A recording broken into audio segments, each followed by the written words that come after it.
Hi there, welcome to our channel. In today's video, I will show you how to install Python on Windows 10. First, go to the web browser on Google and type Python.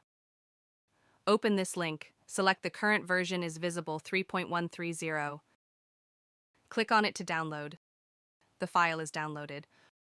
Right-click on this file icon and click on Open File Location.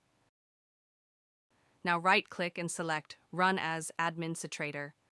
Now open to begin the installation minimize. Now the setup started select use admin privileges and also add python.exe to path.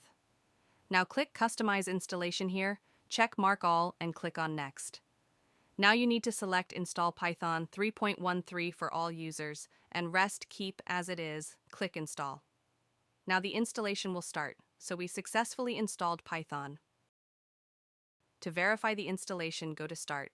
Type cmd and click open to open the command prompt. Here, type python space -- version and press enter. So we successfully installed Python 3.13.0. That's it for today's video. I hope you liked it.